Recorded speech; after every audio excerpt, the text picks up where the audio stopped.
Welcome to welcome to this particular program.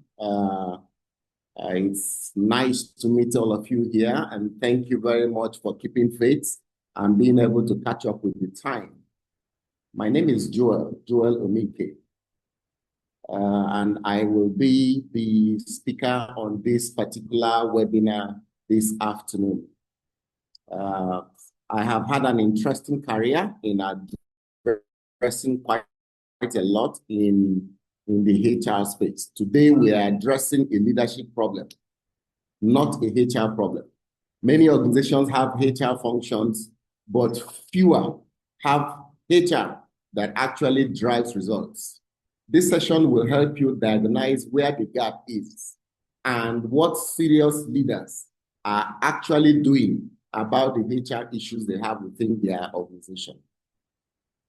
I am a trusted advisor. I'm an author. I'm a speaker. I'm a coach. I'm popularly referred to as the HR Godfather. I've written a couple of books. One of my books is called Fire Your HR, which I recommend to executives and CEOs to try and fix HR, try and transform HR. Where fixing and transformation, they should actually let HR go and then start over again. Because the success and failure of any organization is actually on the hands of HR. Within this particular period, I've also had the opportunity to engage with various institutions as a trusted advisor, helping them to build their businesses, their institution, mid-sized institutions across multiple sectors as the case is. This is hosted by P4P Institute. It is designed to help us understand how they address concerns around business growth, organizational development, HR transformation, and AI and data analytics within Nigeria and Pan-Africa. P4P Institute renders services around consulting and advisory services, which covers problem solving and establishing better practices within organizations. We also run training programs and capacity building to ensure that competencies are developed and that we have improved performance within the organization. Our research system also ensures that we advocate different initiatives, venturing and validating the unknown in order to increase the success of organizations. We currently research annually the compensation and benefit research, which would kick off next month, the performance management systems research, which is normally in November, December, and then the AI adoption and the AI optimization in various organizations. We've been privileged to work with various sectors, aviation, transport, financial services, manufacturing, energy, public sector, as the case is. And we will bring these experiences in the conversations we're going to have with you today. This webinar is part of a series of talks organized by P4P Institute under its brand name called P4P Talk. It focuses on developing professionals and individuals and teams using expert insights we find, and then being able to help them to build themselves, grow their business, and advance their career as the case is. So we're here today to discuss why HR is failing CEOs in 2026. A couple of feedback we received while we were advertising this program, a lot of HR community were feeling uncomfortable and saying, what are we trying to do? Are we trying to expose them as the case is? But no, that's not the point. The point is we are trying to assist to ensure that we support the growth and advancement of the organization in various areas so that they can deliver the results, the extent, the best they can as they progress and support institutions. So in our discussion today, we are going to be looking at the CEO's mandate for HR. What exactly is the mandate that the CEO has for HR? What are the CEO's expectations from the chief HR officer or other HR leaders? What are their expectations? Where is HR struggling? Right? Especially today in this age and time that we are in. Where is HR missing it in terms of business, in terms of financials, in terms of governance, as the case is? And what is the current cost we are seeing today when HR misses it, when HR goes wrong? What does it cost the institutions? And then we shall examine what executives must do today in order to fix HR, in order to address the concerns that have been raised at this point in time. And finally, at the end, introduce to you the HR transformation diagnostic tool. This tool will assist you to be able to look at your own internal system and see where are the areas that you need to fix. So don't go away. This tool is reserved at the end of this particular conversation. Before we start, let's take a quick poll, right? And examine a few areas in terms of where our HR is in various institutions. Just be sincere. It doesn't tell who is answering, right? Just let us know where you are in terms of your HR journey as an organization to the organization. On your screen, you should be able to find a poll. Please check. On your screen, you're able to find a poll why HR is failing CEOs. It's just one question. Just click one answer and your feedback here. Please go ahead. Yes, please take the poll. I'll wait 1 minute. Please, you find the poll on the screen. Please confirm you can see the poll. Either in the chat box or please let me know if you can see the poll at your end. Yes, absolutely. So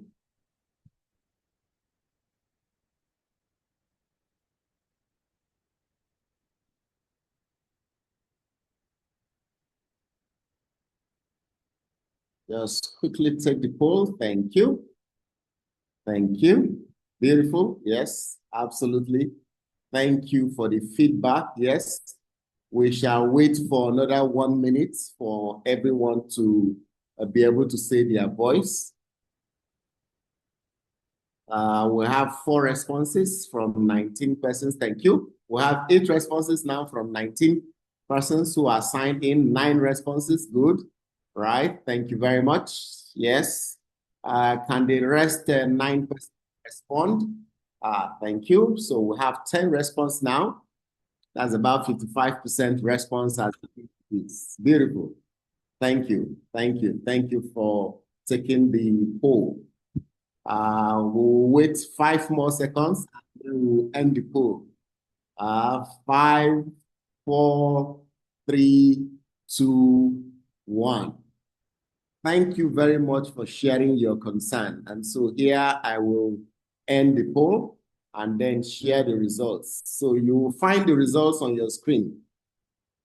So generally, about 36% of those signed on says, yes, clearly HR is adding value, HR is doing well in the organization. About 64% says, well, somewhat. They believe HR is doing well. However, they believe that also that HR can do better than it is currently doing at this point in time. Well, just hold this poll, right? I will come back to this poll and then we'll discuss it again as the case is at this point in time. All right. So let's go back to our discourse. So what is the mandate of the CEO for HR? What is the reality of the executives of the CEO? What exactly is the CEO currently facing as the case is today? In reality, HR is busy. In fact, in a lot of organizations, HR is very busy, a lot of activities. But the underlying question is HR effective? Most HR systems are working hard. Most HR team members are struggling and putting in quite a lot of effort. But that's not the issue. The issue is output versus outcome. CEOs don't measure effort. They measure results. And in many organizations, HR is active, but not influential where it matters most, especially areas around performance, execution, and growth. HR is struggling in those particular areas. Think about it, reflect, look at your own HR. Do you feel that your current HR's output has a high impact? Rate your HR's impact. Is it high? Is it moderate? Is it low? What are you seeing within your own organization at this point in time? The CEOs question HR's real contribution. They always question, what exactly is HR bringing to the table? And this is why, unfortunately, sometimes HR usually is amongst the second or the last, not always the first, to hear information about what is going on within the organization or the plans of the organization at that point in time. We notice that there is a romance between the CEO and the CFO and the finance function. MD seems to be very close to them than he is close to the HR, as the case is at that point in time. It's okay. We are not jealous about them, but we too deserve, we in HR also deserve to be very close to the executive. And one way to find out how close we could be or we are currently is the impact we are having. Whether our impact is low, our impact is moderate, our impact is high within at that point in time. So HR is busy, but HR is not effective. And that is the current reality of the CEOs. Now, what is the mandate of the CEO for HR? What exactly does the CEO want from HR? I'd like you to take some notes and look at exactly some of these things we're going to speak about now, whether your current HR is delivering these things to your executives. And note, you can't be the judge of your output. You most well will need to go to the MD to engage with the CEO and find out, are we meeting these particular areas? Let me share 5 expectations or what the CEO wants from HR. And then you can look at it very well and ask yourself, is HR meeting these particular needs within our organization at this point in time? So the CEO's mandate for HR, what does the CEO really need from HR? The mandate is very simple. Very, very simple. Deliver results through people. HR is expected to connect talent to performance. From the strategy of the business to the people to performance within the organization. You are not in HR to manage forms. You are not in HR to manage activities, as the case is. We are not in HR to run programs. That's not why we are put in HR. That's not why the CEO put HR together. Programs are a means to an end. And it is that end, which is performance, is what executives are looking for. But to influence how work gets done, who does it, and how effectively the organization is executing, this is the primary expectation of the CEO. Each time we walk in to have meetings with the executive, what he is looking for, what she is looking for, what they are asking for is performance from people. So we must drive business results. We must build leadership pipelines. Because if we are going to scale, we need leaders that are going to support us at that point in time. A lot of organizations today have a lot of senior executives that are nearing retirement, but insufficient middle that are competent enough, capable enough to take over the reins from them at that point in time. Executives want us to enable faster, better decision making around talent at that point in time. We need to align whatever strategy we put in HR with the business strategy.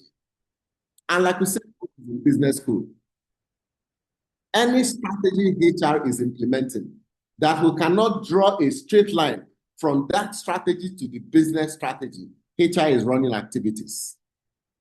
So we need to strengthen execution discipline across various teams as much as possible.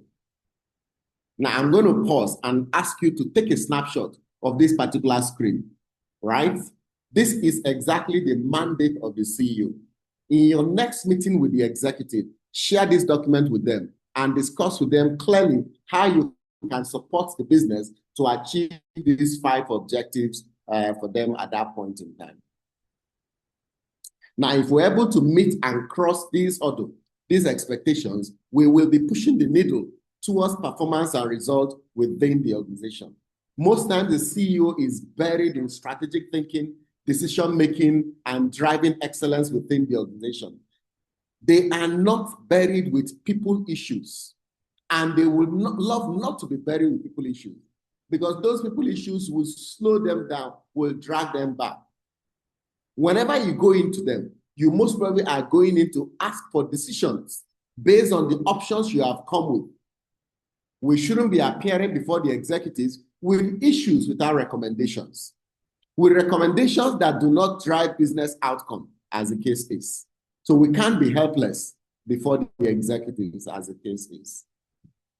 But there is a difference between this expectation and reality, right? If you look very well in the market, you notice that there is a big gap between what is expected and what we're finding as a reality in most organizations.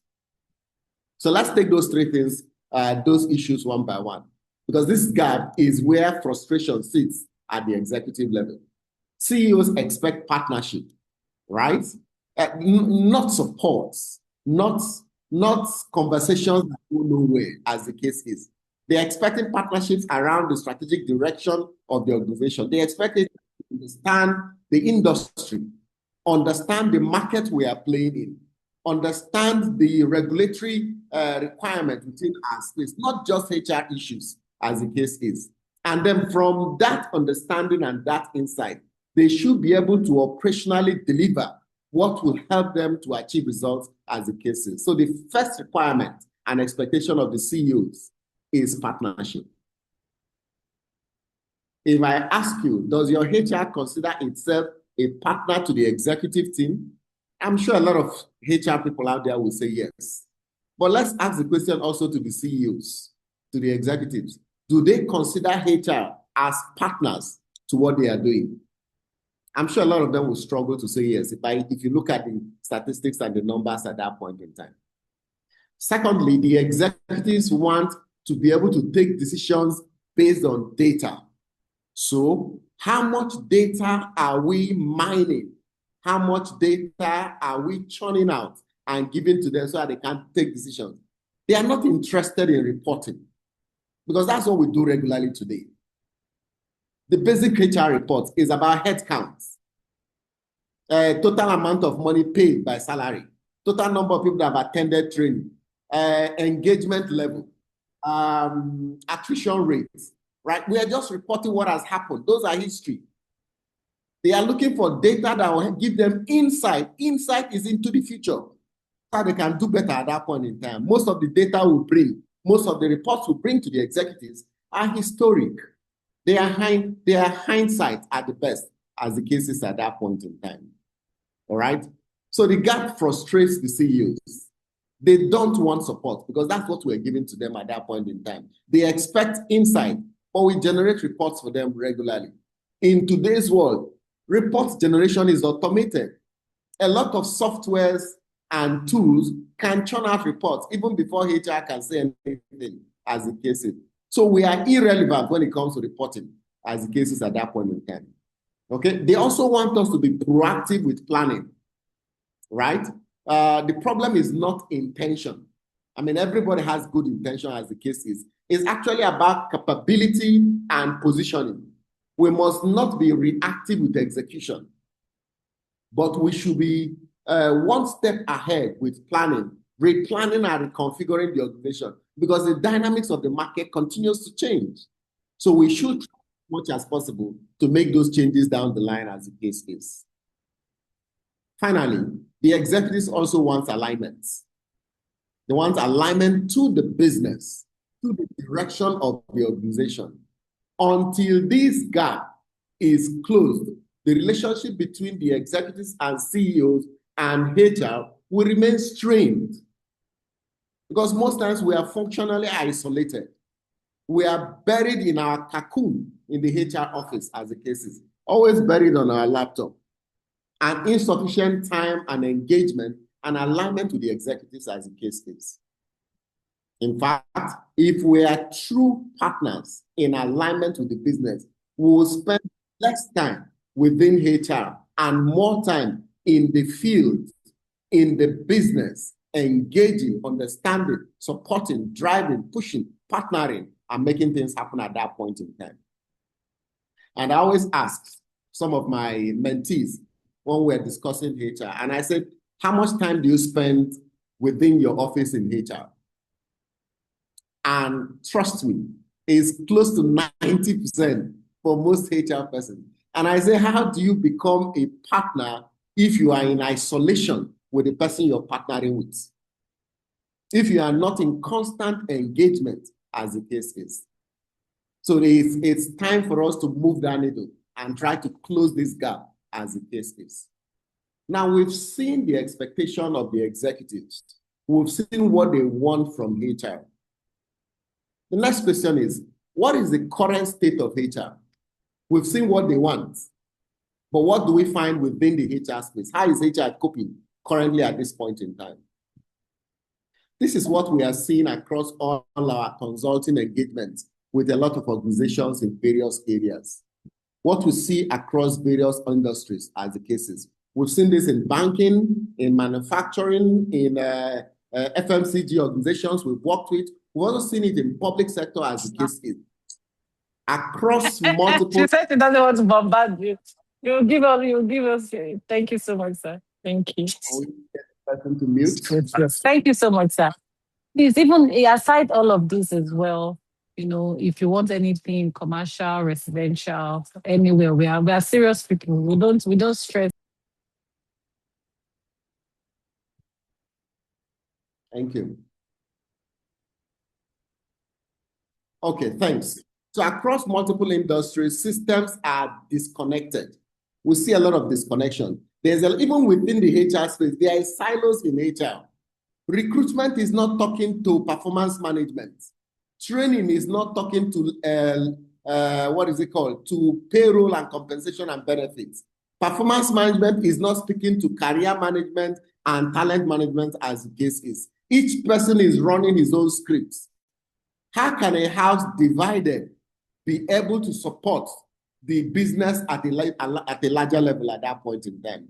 So HR is technically structured to manage, not to lead.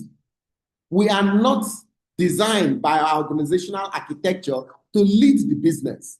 We are designed to manage things that has been handed to us, that has been given to us at that point in time. Systems are generally disconnected. Metrics look good on paper, but they don't translate into performance in the organization. And so HR exists, but does not drive the business forward. And that's what we found in our various engagements across board. And this is, short of saying disheartening, because it doesn't support what the CEO, what we just finished talking about as the expectations of the CEO. This is far away from what the CEOs will have expected to see at this point in time.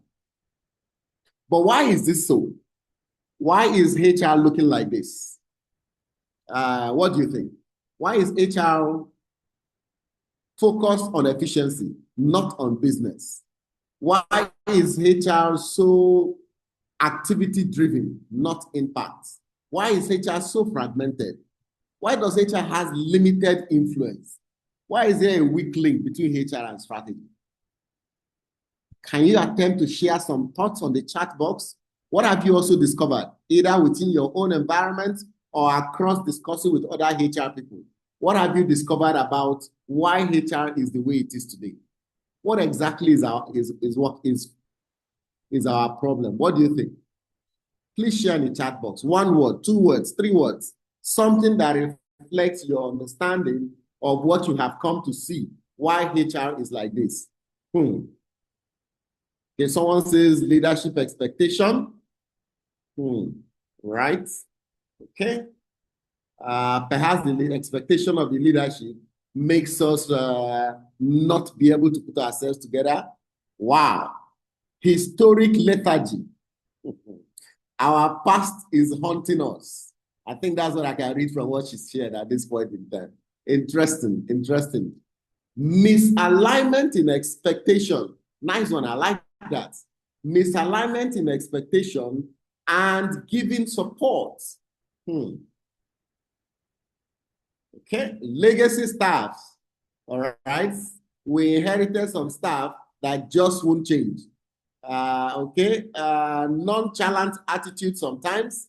HR has been made to drive process that fuels other key stakeholders to perform.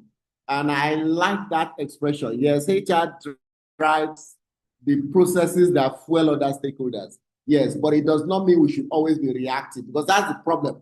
We are reactive, even though we are driving the engine, we are reactive in driving that particular engine at that point in time. Policies. Okay, policies are tying our hand on clear expectations from leadership, pushing back from leadership on HR recommendations. Okay, from observation, misalignment. Most HR professionals do not even understand business and are also not interested in understanding business. I can relate. There's a HR leader that was asked to go and head a particular business function for 2-3 months, pending when we hire a replacement in a particular organization. And the HR leader refused. That he says all he wants to do is HR, that he's not going anywhere. And he missed that opportunity, as the case is. More leadership misunderstanding of present context of what HR is. Fantastic. That is also saying that even leadership are not fully aware of the current context of HR, as the case is. So leadership too might be old school. A lack of understanding of system thinking. Thank you. I believe we are not so commercially savvy. This alienates HR from understanding the business performance drivers, and now how to align what we know to drive all of these. Thank you so much for sharing. Let me take the last 3. Leadership wants HR and structure, but not ready for what comes with it in many Nigerian organizations. Company structure and architecture is a problem. Lack of interest. Also, leadership does not think HR should be involved. So you see, thank you very much for this voice and things you've said. All right. And we're going to do a summary of it later and share generally as the case is. But it's very disturbing to realize that there doesn't seem to be any hope if we continue to look at it from this perspective as the case is. So that we will need to find a way across industries, across nations, to see how we can better support our businesses. Remember, one of the greatest assets that Africa has, that the world does not have, is talent. But we are playing with that talent with kid gloves in this our environment as the case is. So this particular hidden problem that we have seen is HR is not designed for today's business reality. Businesses are scaling faster than HR systems are growing and maturing and catching up at that point in time. Workforce complexity is increasing regularly. AI and automation has changed the roles, and they are changing it rapidly as the case is. Our next month's webinar is going to help us to understand how AI has fundamentally changed HR and how a lot of organizations are laying off staff in droves, including staffs in the HR department. Look out for that webinar next month. There's also traditional HR models that cannot keep up with our realities at this point in time. And just like you said consistently in the chat box, legacy issues that are limiting agility is also affecting HR. So most HR functions were designed for stability, stable environment. Today's business environment demands speed, demands adaptability, and demands precision. When HR structures don't evolve, they become bottlenecks. Not intentionally though, but structurally, they become bottlenecks. And that slows down the entire organization at that point in time. So we see capability gaps, right? And this is why HR is struggling at the table. For the past 15, 20, 30 years, HR has always fought, pushed, that they want a seat at the executive table. Now, a lot of organizations has given HR seats at the executive table. We've won that fight. We are at the table. But what are we doing at the table? Most HR people are warming the bench at the executive tables. we are struggling at that particular table. Influence comes from competence. When HR lacks business and financial depth, it cannot challenge or decisions at the table. So when you're hearing financial discussions, you're hearing deal structuring and things like that, and we just fold our hand like this. We turn and look at the first person speaking. The next person talks, we turn and look at him. And we do that till the end of the meeting. We don't have influence. Although we have the seats, we are at the executive table, but no influence at that point in time. So we do get invited, but we are not heard. Our voice is not heard. And we need our voice to be heard. Whether we are discussing HR, we are discussing finance, we are discussing IT, we are discussing operations, marketing, sales, or financial management as the case is, our voice needs to be heard at that point in time. Think about it. You notice that most times when they are discussing operations, marketing, IT, finance speaks. Why can't we speak also? All right? And over time, credibility declines because of our silence at the table. And this is not a perception issue. Trust me. All right? It is a capability gap. A couple of your response in the chat showed that the major problem with HR is lack of know-how, no acumen, as the case is. We have depth, right? Serious competence and capability in our functional area. But we need to translate those functional area into impact on the larger business at that point in time.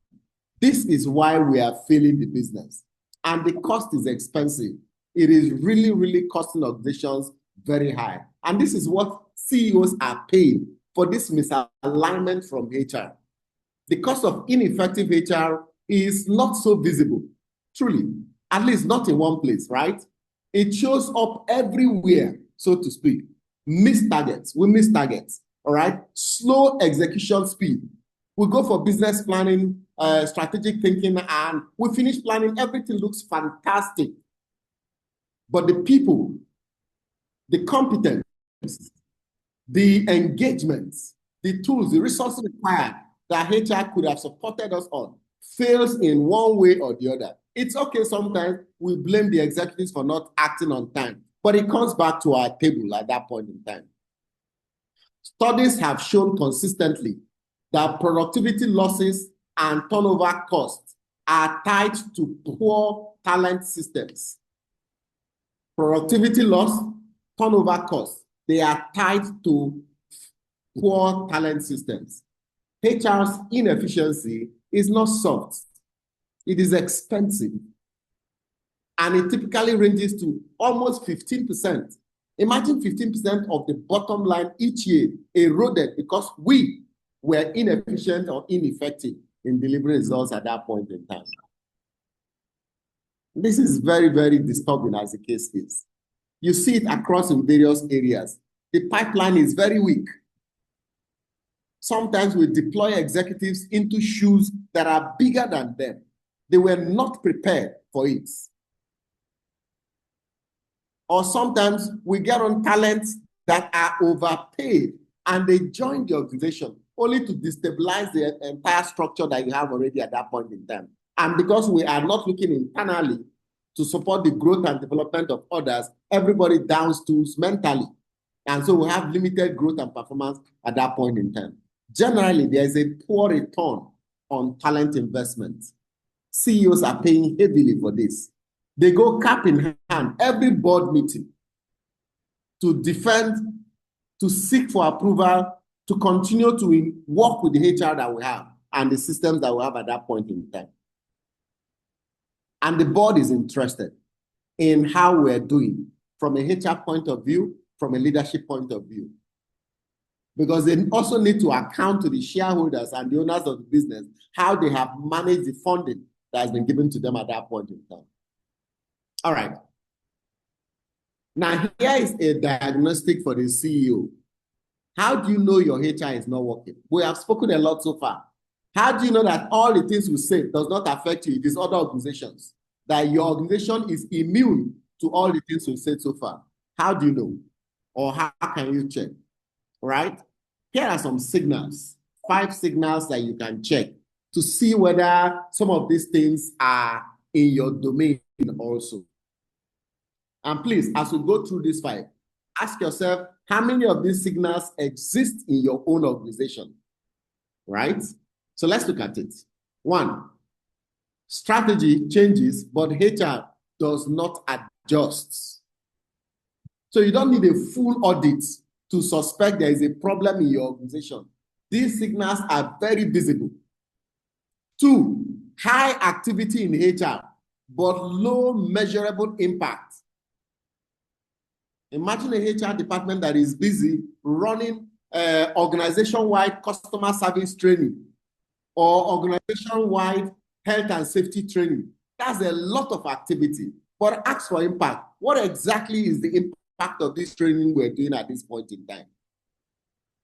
Or Thank God It's Friday, running a Thank God It's Friday initiative across the entire organization. But what we've discovered with a lot of Thank God It's Friday is that staffs are waiting to collect the snacks and the tea and the soft drink and the things that we have for them. Once they connect it, everybody disappears after collecting their share. So where is the bonding that we claim is going to happen at that point in time? Leadership gaps persist from year to year. Think about it. For 3, 4, 5 consecutive years, your organization is still saying that we don't have leaders. We don't have sufficient leaders. How can we say that? How long does it take to develop and build leaders within organizations? Talent decisions are taking too long.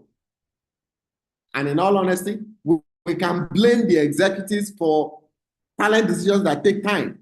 You send them interview documents, you send them talent decisions, but they don't sign off after a long time. Have we bothered to ask why they are not signing off? And most times when we engage HR, say we don't know why they are not signing off.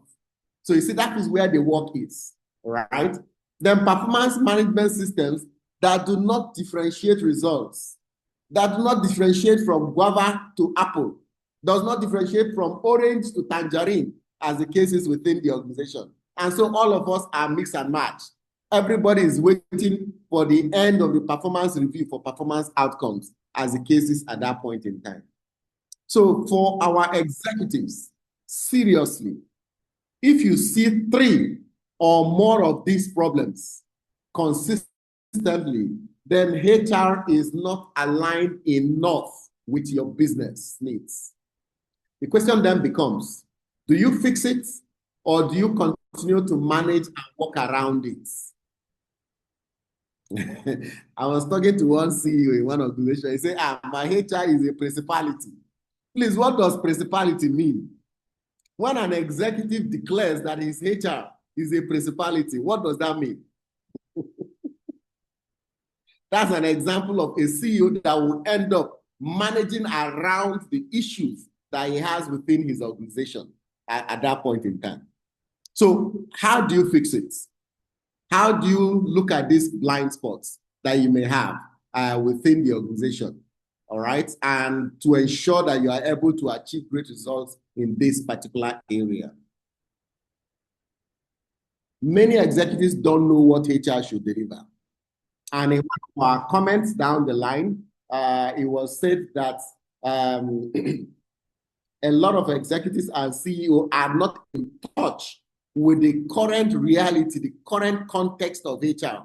There are a lot of executives are either old HR thinking, still seeing HR as a personnel department, as a support function, as a staff function, as the case is.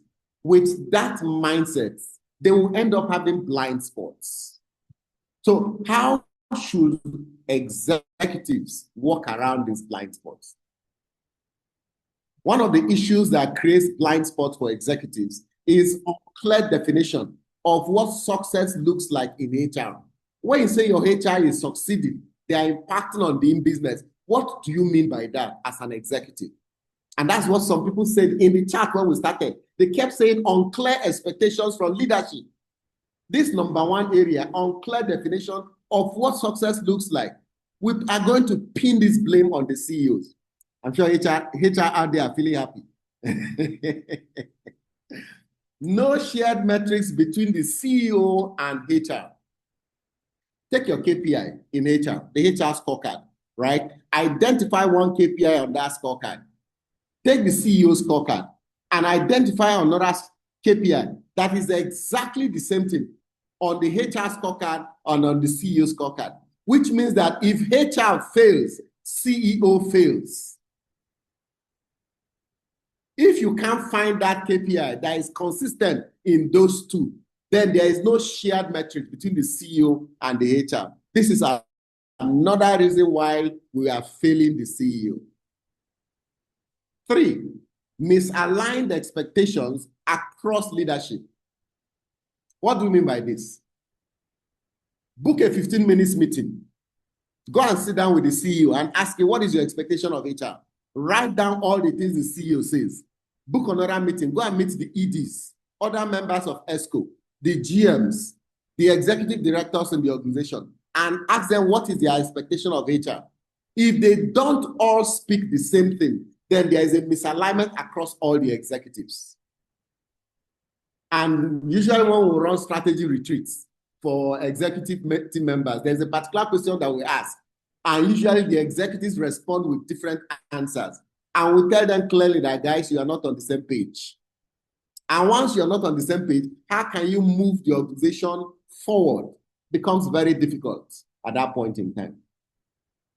Number 4, there is limited dialogue, structured dialogue on people's strategy. We don't discuss people's strategy. Most times in business meetings, HR discussion is close to the end or the last agenda. And by then, almost everybody is tired. And usually, once HR starts, yes, next slide, next slide, next slide. Before you know it, 5 minutes HR is done. Thank you very much. And then we move forward.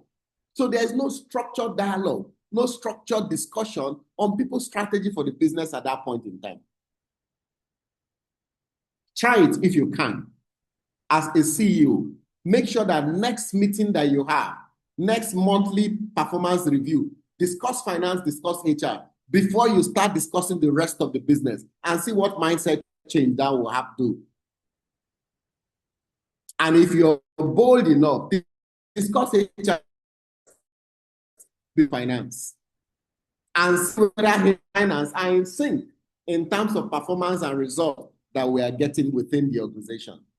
And for the rest of us within HR, we must ensure as much as possible that we create time, find opportunities for planned and structured dialogue around our people. Don't always wait till performance review, after performance appraisal, when you're bringing performance report. That is the only time we discuss people in the organization. Or during your annual workforce planning, when we are discussing how many staff do we need, where do we need them, what quality and competence should they have. Structured conversation around people's strategy should happen more often than once in a year. Think about it. Do we discuss budget only once a year? Do we review budget only once a year? How come we're reviewing people's strategy just once? And finally, issues are usually identified too late. Sometimes HR does not escalate to executives because executives, one, are not interested in people issues. So eventually when they get to here, it is when it has gone by. Or 2, the language of escalation that HR uses is such that it puts the executives off, and hence they are not even interested in hearing it at that point in time. So sometimes the issue is not HR alone. It's leadership clarity, and that's some of the things we are suffering with. So if executives cannot define what good HR looks like, they cannot demand it. You can't demand excellence if you don't know what excellence looks like. And when expectations are unclear, performance becomes very subjective. And that's where dysfunction will then happen within the organization at that point in time. Okay, so we've seen it from the people side. We've seen it from the executive side. Their concerns. We've also seen it from the concerns of the people. We've seen it from the concerns of HR at that point in time. Right. Okay, so we have a comment on the chat. It says, once the former CEO told me that his expectation of HR was to pay employees accurately and on time. It was an underwhelming response. In truth, though, HR has been struggling to deliver on this basic responsibility. Even as basic as payment, compensation and benefit can also be a struggle. I feel you. failure at that point in time. Now, what are leading organizations doing? What are they doing differently in order to checkmate some of the issues that HR is going through at this point in time? What have we noticed that they are doing in order to address some of these concerns? So what they did was to make HR a performance engine, period. They converted HR to the performance engine of the organization to ensure that they are able to deliver the results at that point in time. They ensure that HR is fully aligned to the business strategy. In high-performing organization, HR looks completely different. HR speaks the language of the business. HR influences decisions early by means of data and insights. HR drives outcomes faster, not just the process in the organization. Yes, we are custodians of the process, but we are also custodians of the outcome. We are accountable for the outcome of those processes at that point in time. And most importantly, we are held accountable for results, not just activity. This is what organizations that do it differently are doing. Again, I encourage you to take a snapshot of this particular screen and check within your system. Of these 5 listed here, which ones can we immediately at the end of this particular session, in the next 30 days, begin to implement to support the organization? Alignment with strategy, data-driven decisions, speed around talent decisions, business acumen, and then clear accountability for outcomes within the business. If we do this, we'll be able to achieve better results as much as possible. So how do we shift HR from the current system it is to a performance engine? Now we see what it looks like at the end. How do we make the transition from where we are to this particular place? There are a couple of things we can do to make this particular shift, right? Transformation is not cosmetic. I mean, it's not powder you rub on your face, right? It must stick, it must stay, and must endure for a long time. Transformation is structural, right? It requires rethinking what HR does and how it operates and what is measured on at that point in time. So HR needs to move from support to a driver. HR needs to move from activities to outcomes. Don't tell us about the number of interviews you have held. Don't tell us about your time to fill vacancy. Tell us about the quality candidate that has resumed, that is delivering results. That's an outcome we want to see, all right? HR needs to move away from reporting to insight. Don't tell us about the number of employees, the attrition rate in the organization. Tell us about how it is hurting us in talented areas, in critical areas within the organization, and how this will prevent us from achieving our budget and our strategy because we have attrition in that particular area. We also need to shift our capability from HR expertise alone to business expertise also, because that is where the influence will come from for us. We also need to think systems and move away from fragments, silos, into integrated systems that work together at that point in time within the organization, as the case is, all right? If we say the staff have performed, finance should show that performance is happening within the organization. If we say the staff have performed, it should show in production by the volume of output we are getting at that point. We cannot report performance that is different from production, different from financial results within the organization. So we must be integrated both internally in HR and across board within the entire organization at that point in time. Now we know what is expected and how to make the shift. What are the critical things that executives must do now? What should executives do right now? If you're an executive within your organization, consider these options as suggestions that you can take immediate action on.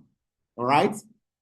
This is not a long-term project. Don't think it is a 1 year, 2 years, 3 years project. No, it starts with clarity. Be clear about your expectations of HR. And you can have this clarity with HR in the next 1 week.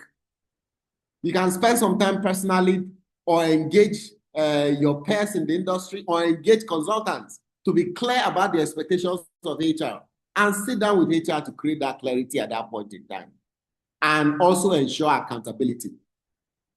Also help HR to align its metrics. Ask HR to bring the metrics they are tracking, and look at those metrics and say no to this, no to this, no to this. Tell them that these metrics do not help you. And then focus on the ones that you expect them to track that drives your operations, your business, and your strategy at that point in time. Leaders must define what they expect from HR. They must also measure it accurately and properly and address any gap quickly that prevents HR to achieve that at that point in time. Try and upgrade your HR leadership capability. Like I always recommend, fix. And fixing might include training, development, exposure. Find resources and developmental programs that will help you to fix it at that point in time. Transform, move some of your HR team members around, shuffle them within the organization, and find out where best to fit them to produce results. Where fixing and transformation fails, please fire your HR and get help from outside. If not so, you will only be walking around and struggling with the organization, and you will not be the best that your organization can be at that point in time. Delay is expensive. You must address these structural failures quickly. And the longer the misalignment continues, the harder it becomes to fix. It becomes, like we said in comments, legacy issues. Legacy issues has dragged for several years. That's why we still call them legacy. We would have called them legacy if they've been addressed a long time ago at that point in time. Now, what are the questions? What questions can you use in order to diagnose what is going on? Most organizations assume they know the answers. Okay? Do you know what's really happening inside your HR function? Without a structured diagnosis, it will be difficult for you to actually know. It will be difficult for you to take decisions that are based on good data. If not so, it will be based on perception, not evidence at that point in time. And perception is often wrong. And that is why serious leaders start with diagnosing the organization. So where is HR adding value? Question number one. To identify all the areas where HR is doing well already. Because HR is not doing wrong in every place. There are places where HR is doing very well. In your own organization, identify and list those particular areas. Where is HR not executing properly? Where is HR slow execution? Also identify where they have execution gaps in one area also. Then what are the capabilities that they are missing? Are they missing influence? Are they missing negotiation skills? Are they missing candor? Is your HR team missing strategic thinking? Are they missing business knowledge and business acumen? Are they missing commercial acumen? Identify the gaps that your HR team have. Also itemize those particular ones one way. Now, which of the systems within HR is not working well? Or which ones are broken? Which ones are isolated? Which ones needs to be replaced completely? Also list out all the systems within HR that needs attention at that point in time. Finally, sit back. Look at the 4 things you've listed at the top, right? Where we're adding value, where we have execution gap, where we have capabilities issues, where systems are failing.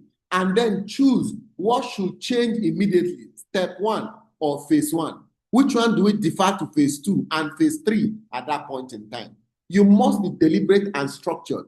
You must manage this transition of HR like a change management initiative and get it right, because change fails regularly if we don't structure and manage it well at that point in time. So for your HR transformation, you need to take it through step by step. And here is our recommended step. 1, you should have a structured way of achieving this particular change within the organization as much as possible, as the case is. So you need to be able to make that particular change. 1, independent objective assessment. That's the step 1. Either make the assessment internally or get an external help. Invite one of your trusted advisors to look at your system in HR, right? This is not a workshop. It is a structured, evidence-based review that you need to have within your organization in order for you to deliver the results that you want at that point in time. 2, have a deep review of your HR systems and the impact that is happening at that point in time. Because this will help you after the independent review and objective review. It will help you to see where the gaps are. 3, begin to make alignments. What should align? What is in misalignment? What do we plug in? What do we connect together? Especially around your KPIs and scorecards, as the case is at that point in time. That will help you to be able to address that concern at that point in time. 4, internal capability and internal structure evaluation. What are the structures and capabilities you have within the organization so you can address them very well to be able to deliver the results you want within the organization and then be able to achieve the kind of results that you want as much as possible. Then finally, a clear executive report, findings, and roadmap that you're going to use to implement to solve this particular problem. This is what you need when it is articulated this way in order to deliver your results. All right? So it is a structured evidence-based review of how HR actually operates in your organization. It looks like at your systems, your decisions, your outcomes, your alignment, and the output is clarity. So leadership can make informed decisions at that point in time so that they can deliver results as much as possible and then be able to deliver exactly what you want at that point in time. If you like to do this, we invite you to take advantage of our diagnostic plans that we do, our HR transformation diagnosis that we do, right? At the end of the diagnosis, you have clarity, not just assumptions. Okay, you have clear insight into what is working, what is not working, what you need to do next. And from there, you decide how you want to progress. You can fix it, you can outsource it if you feel you don't want to manage HR 100%, or you can live with what you have at that point in time. And the outcome of the diagnostic gives you clear view of HR effectiveness, identify gaps and risk, prioritize improvement areas within the organization, and some data-backed insights. So you can use them to take decision on the next option that you want to do. The report presents to you 3 major outcomes. 1, that your HR department is a performance engine. And that means your HR is scoring 4.0 to 5.0 on the diagnostic scale. All right? HR is contributing to the business outcomes. What do you do at this point in time? Just focus on optimization and scaling HR to continue to improve it at that point in time. In some cases, in fact, in a lot of cases, we'll have that HR might currently be at level 2, which means that they are functional. That means HR is relatively working, but it is limited in the outcome that it is achieving at that point in time. It is not driving growth. It is maintaining systems, as the case is. So you need to target your transformation initiative in the right area. Should we focus on L&D? Should we focus on training? Should we focus on performance management? Where should we focus on in order to address this problem that we have at this point in time? So we'll focus on it clearly at that point in time. Then the last one is for HR teams and departments that are scoring 3.0 and below. We refer to this as high risk.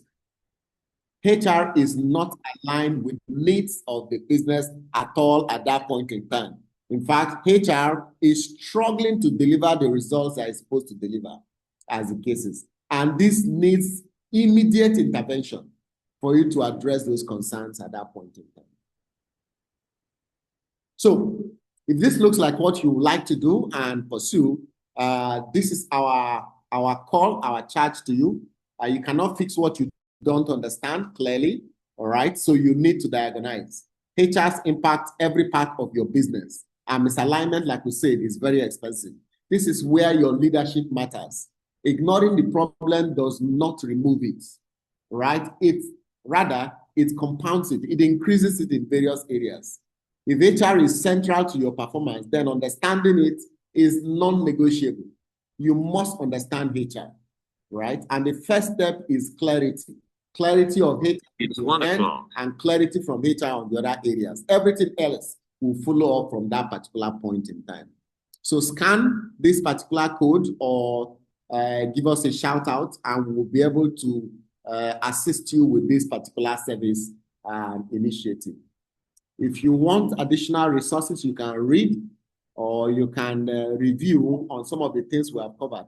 We've curated some resources and references that can assist you with your journey in assisting HR across various areas, all right? And also, if you also recommend the book, so that you can use that as a way to examine how you can transform HR and get the best from it. These insights are not theory.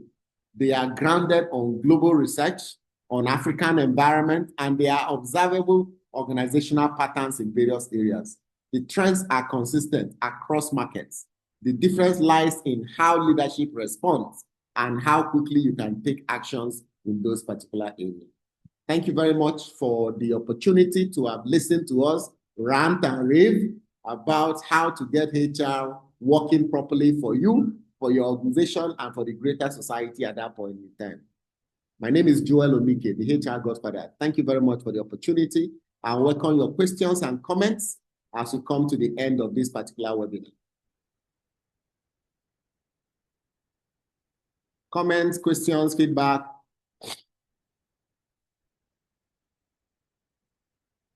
Yes, definitely. You are going to get a recording of this particular webinar. And the content of this webinar is already posted on our website and on LinkedIn. We are going to share the link for all of you so you can review the content also and continue to make use of it. Sheyi Adebola, your hand is raised. Please be my guest. You can unmute yourself and speak. Yes, Godfather, thank you. My own question is straight. We have a seat on the table. We make recommendation. You have taught us many things even outside this webinar. We've been to your school and all that. And you work with people that tell you that you're a cost center and your suggestions are not, even with the data and all that. How do you penetrate? You've told us emotional intelligence, you said this, you go to the table, your recommendation is taken. When it's action point, finance frustrates your proposal, everybody feels like you are coming to direct them. HR wants to be the next MD and they are not ready to align. How do you manage those situations? Thank you very much for that question. In fact, it is a reality a lot of HR people are facing, all right, in various areas. A lot of organizations, HR's voice is not very strong, as the case is. Usually, major concerns is, like was mentioned in one of the charts, right? I think it was Engineer Gary Lawal that mentioned it earlier, that the CEOs and executives are not in touch with the realities of HR. They don't understand the context of HR. And so sometimes their decisions are not well thought out, if I may use that expression, on behalf of HR. But having said that, let me come back to HR, right? HR also needs to realize, they need to realize that you cannot be making recommendations and demanding executive to answer and act on it if you are not influential. If the executives do not perceive you as an advisor, as a partner, as a trusted person they can work with, sometimes they will prefer to hear the same thing you have said to them from another third party outside, most probably a consultant. So as HR people in our career, we need to move away from just functional HR to credibility and influence. We need to build our credibility. And one of the best ways to build credibility is business, commercial, and governance acumen. Let's build those parts. Be on the same page with the executives. Finally, when the executives say no, most probably they have other priorities. So we need to be close to them to understand those priorities. In fact, you have a good record if you are able to send any proposal to the executives and they sign off all your proposals. That means you're very close to the executives. For you to send a proposal and they sign, that means they have been hearing you talk. You've been having small talks with the executives. They've been giving you a thumbs up and say, go ahead, work on it. When it's ready, bring it up, let's look at it. If you have those small talks, and that's relationship management with the executive, it makes it easier for us to be able to achieve that as much as possible. Okay? Thank you very much. Let's try that and see how that goes on. In the chat box again, Engineer Dare Walawa says, everyone in organization is a salesman. We need to learn how to sell our ideas. HR practitioners need to learn how to sell. Thank you very much for that particular input, right? Sometimes we just feel that because we are HR, once we send in people requests, they will sign immediately. It's not enough. Even a customer that knows he needs something, you still need to sell it to him. Go to the hospital. Not all patients take the medicine that the doctor gives you. The doctor still has to woo or find ways to get the patient to take the medication. So we're in the business of also selling our ideas and results, and we must be able to sell. And I am propounding for consultative selling as much as possible. Sell what the executives need when they need it, and then carefully get them to need other things. Then you can sell it to them later at that point in time. Chinedu says, how do you address a situation where the CEO has only one metric for the HR function, which is cost to revenue ratio, not exceeding 30%? Is such means of evaluation a bit too narrow without considering all possible leading indicators? And how do you combine that with a reality where the organization is a state of rapid expansion, hiring multiple roles and seeking to, using football terms, transition from a third division club to first division? So Chinedu, that's most probably a very ambitious organization who's trying to grow very, very fast, right? We must find ways to support that particular growth. And guess what? After a while, when those executives feel that they are not getting the support they need, they will transition from that HR to find another HR that might support them. That's one answer to the question. The other answer to the question is to unbundle and uncouple cost to revenue.